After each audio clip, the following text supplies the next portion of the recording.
Hi hello ವೀಕ್ಷಕರೇ, ನಮಸ್ಕಾರ friends. ಈ ಒಂದು ನನ್ನ ಯೂಟ್ಯೂಬ್ ಚಾನಲ್ಗೆ ನಿಮಗೆ ಆತ್ಮೀಯವಾದಂತೆ ಸ್ವಾಗತಗಳು. ಇವತ್ತು ಕೂಡ ನಾನು ನಿಮಗೆ ನಿಮ್ಮ ವೈಟ್ ಹೇರ್ ಪ್ರಾಬ್ಲಮ್ಸ್ಗೆ ಒಂದು ಒಳ್ಳೆ ಪರಿಹಾರನ ತೊಗೊಂಡು ಬಂದಿದ್ದೀನಿ ವೀಕ್ಷಕರೇ. ಈ ಒಂದು ಪ್ಯಾಕ್ನ ನೀವು ಹಚ್ಕೊಳ್ಳೋದ್ರಿಂದ ನಿಮಗೆ ಯಾವುದೂ ಸೈಡ್ ಎಫೆಕ್ಟ್ ಆಗೋದಿಲ್ಲ ಹಾಗೂ ಹಾನಿ ಕೂಡ ಆಗೋದಿಲ್ಲ. ನ್ಯಾಚುರಲ್ವಾಗಿ ನಿಮ್ಮ ಕೂದಲನ್ನ ನೀವು ಕಪ್ಪಾಗಿ ಮಾಡ್ಕೊಳ್ಬಹುದು. ಯಾವ ಒಂದು ಮೆಹಂದಿ ಇಲ್ಲದೆ, ಯಾವ ಒಂದು ಡೈ ಇಲ್ಲದೆ ಈ ಒಂದು ರೆಮಿಡಿ ಇವತ್ತು ನಿಮ್ಮ ಜೊತೆ ಶೇರ್ ಮಾಡ್ತಾ ಇದ್ದೀನಿ. ಖಂಡಿತ ಇದನ್ನು ಬಳಸೋದ್ರಿಂದ ನಿಮ್ಮ ಬಿಳಿ ಕೂದಲು ಸಮಸ್ಯೆಗೆ ಪರಿಹಾರ ಸಿಗುತ್ತೆ ವೀಕ್ಷಕರೇ. ಸೊ ಸ್ಕಿಪ್ ಮಾಡದೆ ಪೂರ್ತಿ ವಿಡಿಯೋ ನೋಡಿ ಹಾಗೂ ತಿಳ್ಕೊಳ್ಳಿ, ಅಂದರೆ ನಿಮಗೆ ಅರ್ಥ ಆಗುತ್ತೆ. ಹಾಗೂ ಇದನ್ನು ಬಳಸೋ ರೀತಿ ಕೂಡ ನಿಮಗೆ ಹೇಳ್ಕೊಡ್ತೀನಿ. ಸೊ ನೋಡಿ, ಸಾಕಷ್ಟು ಕೆಮಿಕಲ್ ಬಳಸಿ ನಮ್ಮ ಕೂದಲು ಡ್ರೈ ಆಗ್ತಾಯಿದೆ, ಸೈಡ್ ಎಫೆಕ್ಟ್ ಆಗ್ತಾಯಿದೆ. ಹಾಗೂ ಕೆಮಿಕಲ್ ಬಳಸೋದ್ರಿಂದ ನಮ್ಮ ಕಣ್ಣಿನ ಮೇಲೆ ಕೂಡ ಸಾಕಷ್ಟು ಅಂದರೆ ಬ್ಯಾಡ್ ಪರಿಣಾಮ ಬೀಳುತ್ತೆ. ಸೊ ಹಾಗಾಗಿ ಈ ಥರ ನಾವು ನ್ಯಾಚುರಲ್ ರೆಮಿಡೀಸ್ನ ಮಾಡಿಕೊಂಡ್ರೆ ಎತ್ತೆಚ್ಚಕ್ಕೂ ಒಳ್ಳೆಯದು. ಹಾಗೂ ಇದರಿಂದ ಯಾವುದು ಕೂಡ ನಮಗೆ ಹಾನಿ ಕೂಡ ಆಗೋದಿಲ್ಲ, ಹಾಗೂ ಕೂದಲಿಗೂ ಕೂಡ ಏನೋ ಒಂದು ಪ್ರಾಬ್ಲಮ್ ಆಗೋದಿಲ್ಲ.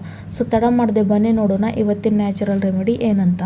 ಸೊ ಇಲ್ಲಿ ನೋಡಿ, ನಾನು ಮೊಟ್ಟ ಮೊದಲು ಒಂದು ಕಬ್ಬಿಣದ ಹಂಚು ತೊಗೊಂಡಿದ್ದೀನಿ. ಈ ಒಂದು ರೆಮಿಡಿ ಮಾಡೋಕ್ಕೆ ನಿಮಗೆ ಒಂದು ಕಬ್ಬಿಣ ವಸ್ತುನೇ ತೊಗೊಳ್ಬೇಕಾಗುತ್ತೆ. ಕಬ್ಬಿಣದ ಹಂಚು ತೊಗೊಳ್ಳಿ, ಬಾಳ್ಗೆ ತೊಗೊಳ್ಳಿ, ಬೋಲ್ ತೊಳಿ, ಏನಾದರೂ ತೊಳಿ, ಮಾತ್ರ ಅದು ಕಬ್ಬಿಣದೇ ಇರಬೇಕು. ಯಾಕಂದರೆ ನಾವು ಹೇರ್ಸ್ಗೆ ಯಾವುದೇ ರೆಮಿಡಿ ಮಾಡಿದ್ರಾಗ ಕಬ್ಬಿಣ ಬಾಳ್ಗೆಯಲ್ಲಿ ಮಾಡಿದರೆ ಸಾಕಷ್ಟು ಒಳ್ಳೆಯ ರೀತಿಯಲ್ಲಿ ರಿಸಲ್ಟ್ ಸಿಗುತ್ತೆ. ಯಾಕಂದರೆ ಲೋಹ ಪದಾರ್ಥ ಇರುತ್ತೆ, ಹಾಗೂ ಐರನ್ ನಮ್ಮ ಕೂದಲು ಬೆಳವಣಿಗೆಗೂ ಸಾಕಷ್ಟು ಒಳ್ಳೆಯದು. ಸೊ ನೋಡಿ, ಇಲ್ಲಿ ನಾನು ಇನ್ಸ್ಟಂಟ್ ಕಾಫಿನ ತೊಗೊಂಡಿದ್ದೀನಿ. ನೀವು ಯಾವ ಕಂಪನಿ ಕಾಫಿ ಆದರೂ ತೊಗೋಬೋದು. ನಾನು 2 ಸ್ಪೂನಷ್ಟು ಅಂದರೆ 2 ಪುಡಿ ಕಾಫಿನ ಇಲ್ಲಿ ಹಾಕ್ಕೊಂಡಿದ್ದೀನಿ. ನಿಮ್ಮ ಹತ್ರ ಯಾವ ಅವೈಲೇಬಲ್ ಇದೆ ಅದನ್ನು ನೀವು ಹಾಕ್ಕೊಳ್ಬೇಕು. ಇವಾಗ ಇದಕ್ಕೆ ಒಂದು ಇಂಗ್ರೀಡಿಯೆಂಟ್ ಹಾಕಿ ಮಿಕ್ಸ್ ಮಾಡ್ಕೊತೀನಿ. ಅದು ಏನಪ್ಪ ಅಂತ ಕೇಳಿದರೆ, ಮೊಸರು, ಗಟ್ಟಿ ಇರುವಂಥ ಫ್ರೆಶ್ ಇರುವಂಥ ಮೊಸರನ್ನು ಇಲ್ಲಿ ನೀವು ತಗೊಳ್ಬೇಕು ವೀಕ್ಷಕರೇ. ಮೊಸರು ಯಾಕಪ್ಪ ಹಾಕ್ಕೊಳ್ಬೇಕು ಅಂದರೆ, ನಮ್ಮ ಕೂದಲು ನ್ಯಾಚುರಲ್ವಾಗಿ ಸಿಲ್ಕಿ, ಶೈನಿ ಹಾಗೂ ಸಾಫ್ಟ್ ಆಗಬೇಕಂದ್ರೆ ನಾವು ತಮ್ಮ ಕೂದಲಿಗೆ ಯಾವಾಗ ಮೊಸರು ಪ್ಯಾಕ್ನ ಹಚ್ಕೊಳ್ಬೇಕು. ಇದು ಸಾಕಷ್ಟು ಇದರಲ್ಲಿ ವೈಟಮಿನ್ ಸಿ ಇರೋದ್ರಿಂದ ಇದು ನಮ್ಮ ಕೂದಲಿಗೆ ಹೊಸ ಹೊಳಪು ಕೊಡುತ್ತೆ. ಜೊತೆಗೆ ಯಾವ ಒಂದು ಇನ್ಫೆಕ್ಷನ್ ಆಗೋಕ್ಕೂ ಬಿಡೋದಿಲ್ಲ, ಹಾಗೂ ಡ್ಯಾಂಡ್ರಫ್ ಕೂಡ ಇದರಿಂದ ಕಡಿಮೆ ಆಗುತ್ತೆ ವೀಕ್ಷಕರೇ.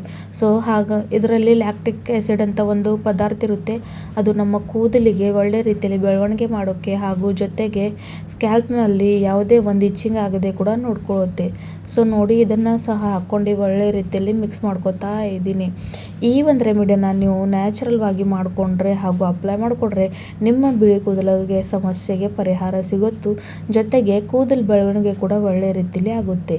ಸೊ ನೆಕ್ಸ್ಟ್ ಬಂದು ಇಲ್ಲಿ ನಾನೇ ತೊಗೊಂಡಿರೋವಂಥದ್ದು ಆಮ್ಲ ಪೌಡರ್ ಫ್ರೆಂಡ್ಸ್. ಆಮ್ಲ ಪೌಡರ್ ಅಂತೂ ನಮ್ಮ ಕೂದಲಿಗೆ ಎಷ್ಟು ಒಳ್ಳೆಯದಂತ ನಿಮ್ಮೆಲ್ಲರಿಗೂ ಗೊತ್ತಿರೋದು. ಆಮ್ಲ ನ್ಯಾಚುರಲ್ವಾಗಿ ನಮ್ಮ ಕೂದಲನ್ನ ಕಪ್ಪು ಮಾಡೋಕ್ಕೆ ಹೆಲ್ಪ್ ಮಾಡುತ್ತೆ. ಸೊ ಹಾಗಾಗಿ ಇಲ್ಲಿ ನಾನು ಆಮ್ಲ ಕೂಡ ತೋತಾ ಇದ್ದೀನಿ.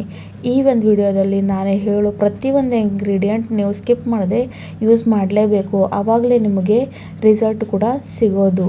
ಸೊ ಪೂರ್ತಿ ವಿಡಿಯೋ ನೋಡಿ ಸ್ಕಿಪ್ ಮಾಡಿದೆ ಅಂದರೆ ನಿಮಗೆ ಒಳ್ಳೆ ರೀತಿಯಲ್ಲಿ ಅರ್ಥ ಆಗೋದು. ಇಲ್ಲಿ ನಾನು 1-2 ಸ್ಪೂನಷ್ಟು ಆಮ್ಲ ಪೌಡರ್ನ ಹಾಕ್ಕೋತಾ ಇದ್ದೀನಿ. ಆಮ್ಲ ಪೌಡರ್ ಹಾಕ್ಕೊಂಡು ಇದನ್ನು ಸಹ ಒಳ್ಳೆ ರೀತಿಯಲ್ಲಿ ಮಿಕ್ಸ್ ಮಾಡ್ಕೊಳ್ಬೇಕು. ಆಮ್ಲ ಪೌಡರ್ ನ್ಯಾಚುರಲ್ ಡೈ ಆಗಿ ಕೆಲಸ ಮಾಡುತ್ತೆ, ಜೊತೆಗೆ ಕೂದಲು ಬೆಳವಣಿಗೆಗೂ ಕೂಡ ಹೆಲ್ಪ್ ಮಾಡುತ್ತೆ. ಸೊ ನೋಡಿ, ಆಮ್ಲ ಪೌಡರ್ ಹಾಕಿದ ತಕ್ಷಣ ಕಲರ್ ಸ್ವಲ್ಪ ಚೇಂಜ್ ಆಗಿದೆ ಅಂತ ಇಲ್ಲಿ ನೀವು ನೋಡ್ಬೋದು. ಅದನ್ನು ಕೂಡ ಸೇರಿಸ್ಕೊಂಡು ಈ ಥರ ಮಿಕ್ಸ್ ಮಾಡ್ಕೊಳ್ಬೇಕು. ಯಾವುದೇ ಒಂದು ಗಂಟು ಲಂಪ್ಸ್ ಇದರಲ್ಲಿ ಇರಬಾರ್ದು. ನೆಕ್ಸ್ಟು ಇನ್ನು ಕೆಲವೊಮ್ಮೆ ಇಂಗ್ರೀಡಿಯೆಂಟ್ಸ್ ಆ್ಯಡ್ ಮಾಡ್ತೀನಿ. ಅದು ಏನಪ್ಪ ನೋಡಬೇಕಂದ್ರೆ ನೀವು ಪೂರ್ತಿ ವಿಡಿಯೋ ನೋಡಬೇಕಾಗುತ್ತೆ. ಸ್ವಲ್ಪ ನಾವೇನು ಮಾಡ್ತೀವಿ ಅಂದರೆ ಅರ್ಧ ವಿಡಿಯೋ ನೋಡ್ತೀವಿ ಹಾಗೂ ರಿಸಲ್ಟ್ ಸಿಗಲ್ಲ ಅಂತ ಹೇಳ್ತೀವಿ. ಯಾವುದೇ ಒಂದು ರೆಮಿಡಿನ ನೋಡಿದಾಗ ಅದ್ರ ಬಗ್ಗೆ ಒಳ್ಳೆ ರೀತಿಯಲ್ಲಿ ತಿಳ್ಕೊಂಡು ಹೇಗೆ ಅಪ್ಲೈ ಮಾಡ್ಕೊಳ್ಳೋದು ಅಂತ ಪೂರ್ತಿಯಾಗಿ ತಿಳ್ಕೊಳ್ಬೇಕು ವೀಕ್ಷಕರೇ. ಸೊ ನೆಕ್ಸ್ಟ್ ಬಂದು ಇಲ್ಲಿ ನಾನು ತೊಗೊಂಡಿರೋದು ಶಿಕಾಕಾಯಿ ಪೌಡರ್. ಶಿಕಾಕಾಯಿ ಪೌಡರ್ ಕೂದಲಿಗೆ ಕಪ್ಪು ಮಾಡೋಕ್ಕೆ ಹೆಲ್ಪ್ ಮಾಡುತ್ತೆ. ಹಿಂದಿನ ಕಾಲದಲ್ಲಿ ಜನರು ಶಿಕಾಕಾಯಿ ಶಾಂಪೂಸ್ನ ಬಳಸ್ತಾ ಇದ್ರು ಮನೆಯಲ್ಲೇ ಮಾಡಿ. ಹಾಗೂ ನೀವು ನೋಡಿರಬಹುದು, ಮೊದಲು ಶಿಕಾಕಾಯಿ ಶಾಂಪೂ ಕೂಡ ಸಿಗುತ್ತಿತ್ತು. ಆದರೂ ಈ ಕಾಲದಲ್ಲಿ ಎಲ್ಲರೂ ಕೆಮಿಕಲ್ನ ಬಳಸ್ತಾ ಇದ್ದಾರೆ. ಹಾಗೂ ಈ ಒಂದು ಶಿಕಾಕಾಯಿ ಎಷ್ಟು ಒಳ್ಳೆಯದು ನಮ್ಮ ಕೂದಲಿಗಂತೂ ಎಲ್ಲರೂ ಮರ್ತೇ ಬಿಟ್ಟಿದ್ದಾರೆ ವೀಕ್ಷಕರೇ. ಈ ಎಲ್ಲ ಪೌಡರ್ ನಿಮಗೆ ಆನ್ಲೈನ್ ಈಸಿಯಾಗಿ ಸಿಗ್ಬೋದು, ಇಲ್ಲಾಂದರೆ ಯಾವ ಒಂದು ಅಂಗಡಿಯಲ್ಲಿ ಈಸಿಯಾಗಿ ಇದನ್ನು ನೀವು ಪರ್ಚೇಸ್ ಮಾಡ್ಕೊಳ್ಬಹುದು. ಇವು ಎಲ್ಲ ಹಾಕೋ ಇಂಗ್ರೀಡಿಯೆಂಟ್ ನಾನು ನ್ಯಾಚುರಲ್ ಆಗಿ ಅಂತ ಇದೆ.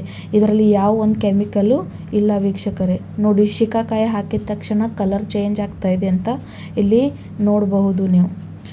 ನಾವು ಯಾವ ಹಳೆ ಕಾಲ ಔಷಧಿ ಅಥವಾ ಮದ್ದುಗಳಿರ್ತಾವಲ್ಲ ಅವು ಸಾಕಷ್ಟು ಒಳ್ಳೆಯದು. ಆದರೆ ಈ ಕಾಲದ ಜನರು ಕೆಮಿಕಲ್ನ ಬಳಸ್ತಾ ಹೋಗ್ತಾ ಇದ್ದಾರೆ, ಹಾಗೂ ಅದರಿಂದ ತಮ್ಮ ದೇಹಕ್ಕೂ ಆಗಲಿ ಹಾಗೂ ತಮ್ಮ ಕೂದಲನ್ನ ಆಗಲಿ ಹಾಳು ಮಾಡ್ಕೋತಾ ಇದ್ದಾರೆ ಫ್ರೆಂಡ್ಸ್. ನೆಕ್ಸ್ಟ್ ಬಂದು ಇಲ್ಲಿ ನಾನು ತೊಗೊಂಡಿರೋದು ಭೃಂಗರಾಜ ಪೌಡರ್. ಭೃಂಗರಾಜ್ ಅಂತೂ ನಮ್ಮ ಕೂದಲಿಗೆ ಒಂದು ಅಮೃತ ಸಮಾನ. ಇದು ನಮ್ಮ ಕೂದಲಿಗೆ ಕರಿಕಪ್ಪು ಮಾಡುತ್ತೆ, ಜೊತೆಗೆ ಕೂದಲು ಬೆಳವಣಿಗೆ ಕೂಡ ದುಪ್ಪಟವಾಗಿ ಮಾಡುತ್ತೆ. ಅಷ್ಟೊಂದು ಶಕ್ತಿ ಇರುತ್ತೆ ಈ ಒಂದು ಭೃಂಗರಾಜಲ್ಲಿ. ನಾನು ನನ್ನ ವೀಡಿಯೋಸ್ನಲ್ಲಿ ಭೃಂಗರಾಜ್ ಎಣ್ಣೆನ ಕೂಡ ವಿಡಿಯೋ ಅಪ್ಲೋಡ್ ಮಾಡಿ ಹಾಕಿದ್ದೀನಿ, ಅದನ್ನು ನೀವು ನೋಡಿ. ಆ ಒಂದು ಎಣ್ಣೆನ ಬಳಸೋದ್ರಿಂದ ಕೂಡ ನಿಮ್ಮ ಕೂದಲು ಉದ್ದವಾಗಿ ದಪ್ಪವಾಗಿ ಆಗುತ್ತೆ ಫ್ರೆಂಡ್ಸ್. ಸೊ ಆ ಒಂದು ಪೌಡರ್ನ ಕೂಡ ಭೃಂಗರಾಜ್ ಪೌಡರ್ನ ಕೂಡ ಇಲ್ಲಿ ಒಂದು 2 ಟೇಬಲ್ ಸ್ಪೂನ್ ಅಷ್ಟು ಹಾಕ್ಕೊಂಡಿದ್ದೀನಿ. ಇದು ಸ್ವಲ್ಪ ನನಗೆ ಗಟ್ಟಿ ಅನ್ನಿಸ್ತಾ ಇದೆ ಅಂತ ಇನ್ನಷ್ಟು ಸ್ವಲ್ಪ ಮೊಸರನ್ನು ಇಲ್ಲಿ ಸೇರಿಸ್ಕೊತಾ ಇದ್ದೀನಿ. ಈ ಒಂದು ರೆಮಿಡಿಗೆ ನೀವು ನೀರು ಹಾಕೋಕ್ಕೆ ಹೋಗಬೇಡಿ ಫ್ರೆಂಡ್ಸ್, ಯಾಕಂದರೆ ನೀರು ಹಾಕೋದ್ರಿಂದ ರಿಸಲ್ಟ್ ಒಳ್ಳೆ ರೀತಿಯಲ್ಲಿ ಸಿಗೋದಿಲ್ಲ. ಸೊ ಆದಷ್ಟು ಮೊಸರನ್ನೇ ಹಾಕೋಕ್ಕೆ ಪ್ರಯತ್ನ ಪಡಿ, ಅಂದರೆ ನಿಮಗೆ ರಿಸಲ್ಟ್ ಕೂಡ ಚೆನ್ನಾಗಿ ಸಿಗೋದು. ಸೊ ನೋಡಿ, ಇವಾಗೆಲ್ಲ ಒಂದು ವಸ್ತುಗಳನ್ನು ಹಾಕಾಯಿತು, ಇಂಗ್ರೀಡಿಯೆಂಟ್ಸ್ನ ಹಾಕಾಯಿತು. ಇವಾಗ ಇದನ್ನು ಮಿಕ್ಸ್ ಮಾಡ್ಕೋತಾ ಬರಬೇಕು. ಈ ಒಂದು ರೆಮಿಡಿನ ನಾವು ಇಡೀ ರಾತ್ರಿ ಹೀಗೆ ಬಿಡಬೇಕು ಫ್ರೆಂಡ್ಸ್, ಅಂದರೆ ಇದು ಒಳ್ಳೆ ರಿಸಲ್ಟ್ ಕೊಡೋದು. ಇವಾಗ ನೋಡಿ, ಈ ಥರ ನಾನು ಒಂದೇ ತಲೆ ಇದನ್ನು ಸೇರಿಸ್ಕೊಂಡು ಇಡೀ ಒಂದು ನೈಟ್ ಇದನ್ನು ಹೀಗೆ ರೆಸ್ಟ್ ಮಾಡೋಕ್ಕೆ ಇಡ್ಬಿಡ್ತೀನಿ. ನೀವು ನೆಕ್ಸ್ಟ್ ಮಾರ್ನಿಂಗ್ ನೋಡಿದಾಗ ಇದ್ರ ಬಣ್ಣ ಕರಿ ಕಪ್ಪು ಆಗುತ್ತೆ. ಇವಾಗ ನೋಡಿ, ಇದು ಬ್ರೌನಿಷ್ ಕಲರ್ ಆಗಿದೆ. ನೆಕ್ಸ್ಟ್ ನೀವು ಮಾರ್ನಿಂಗ್ ನಿಮಗೆ ತೋರಿಸ್ತೀನಿ ಯಾವ ರೀತಿಯಾಗಿ ಕರಿ ಕಪ್ಪು ಆಗುತ್ತೆ ಅಂತೆ. ನೀವು ಇಲ್ಲಿ ನೋಡಬಹುದು, ನಾನು ಯಾವ ಒಂದು ಕೆಮಿಕಲ್ಲು ಬಳಸಲೇ ಇಲ್ಲ, ಪೂರ್ತಿಯಾಗಿ ಎಲ್ಲ ಇಂಗ್ರೀಡಿಯೆಂಟ್ಸ್ ನ್ಯಾಚುರಲ್ ಆಗೋದಂಥದ್ದು. ಇವಾಗ ನೋಡಿ, ನೆಕ್ಸ್ಟ್ ಡೇ ಮಾರ್ನಿಂಗ್ ನಾನು ನಿಮಗೆ ತೋರಿಸ್ತಾ ಇರೋದು. ನೀವು ನೋಡ್ಬೋದು ಎಷ್ಟು ಕಪ್ಪಾಗಿರುವಂಥ ಡೈ ರೆಡಿ ಆಗಿಬಿಟ್ಟಿದೆ ಅಂತ. ಸೊ ಇಲ್ಲಿ ನೋಡಿದರೆ ವೀಕ್ಷಕರೇ, ಯಾವ ಒಂದು ಕೆಮಿಕಲ್ ಡೈ ಇಲ್ಲ, ಮೆಹಂದಿ ಇಲ್ಲ, ನ್ಯಾಚುರಲ್ ಪದಾರ್ಥನ ಬಳಸಿ ಈ ಒಂದು ರೆಮಿಡಿ ನಿಮ್ಮ ಜೊತೆ ಶೇರ್ ಮಾಡಿದ್ದೀನಿ. ಖಂಡಿತ ಇದನ್ನು ಅಪ್ಲೈ ಮಾಡ್ಕೊಳ್ಳಿ, ಇದರ ನಂತರ ನಿಮ್ಮ ಬಿಳಿ ಕೂದಲು ಸಮಸ್ಯೆಗೆ ಪರಿಹಾರ ಸಿಗೋದು. ಈ ಒಂದು ಪ್ಯಾಕ್ನ ನೀವು ವಾರದಲ್ಲಿ 1 ರಿಂದ 2 ಸಲ, ಇಲ್ಲ ಅಂದರೆ ಒಂದು ತಿಂಗಳಲ್ಲಿ 4 ಸರ್ತಿ ಆದರೂ ಹಚ್ಕೊಳ್ಬೇಕು ಫ್ರೆಂಡ್ಸ್. ಆವಾಗೇ ನಿಮಗೆ ರಿಸಲ್ಟ್ ಸಿಗುತ್ತೆ. ಒಂದೇ ಸಲ ಹಚ್ಕೊಂಡು ನಮ್ಮನ್ನು ರಿಸಲ್ಟ್ ಸಿಗ್ತಾ ಇಲ್ಲ ಅಂದರೆ ಯಾರೂ ಏನು ಮಾಡೋಕ್ಕೂ ಆಗೋದಿಲ್ಲ. ಯಾವುದೇ ಒಂದು ರೆಮಿಡಿನ ಬಳಸಿದ್ರೆ ಕಂಟಿನ್ಯೂಸ್ ಸ್ವಲ್ಪ ದಿನ ಅದನ್ನು ಅದೇ ರೀತಿಯಾಗಿ ಕಂಟಿನ್ಯೂ ಮಾಡಿದ್ರೆ ನಮಗೆ ರಿಸಲ್ಟ್ ಕೂಡ ಸಿಗೋದು. ಸೊ ನೋಡಿದ್ರೆ ಯಾವ ಒಂದು ಕೆಮಿಕಲ್ ಇಲ್ಲದೆ, ಮೆಹಂದಿ ಇಲ್ಲದೆ, ನ್ಯಾಚುರಲ್ ಆಗಿರೋ ಅಂಥ ಏನಂದರೆ ಕಲರ್ ಡೈ ನಮಗೆ ರೆಡಿ ಆಗಿಬಿಟ್ಟಿದೆ ಅಂತ. ಇದೇ ಥರ ನ್ಯಾಚುರಲ್ ಆದ ವೀಡಿಯೋಸ್ ನೋಡೋಕ್ಕೆ ನನ್ನ ಈ ಒಂದು ಚಾನಲ್ನ ಸಬ್ಸ್ಕ್ರೈಬ್ ಮಾಡ್ಕೊಳ್ಳಿ, ಹಾಗೂ ನಿಮಗೆ ನನ್ನ ವೀಡಿಯೋ ಇಷ್ಟ ಆದ್ರೆ ಅಂದರೆ ಲೈಕ್ ಮಾಡಿ.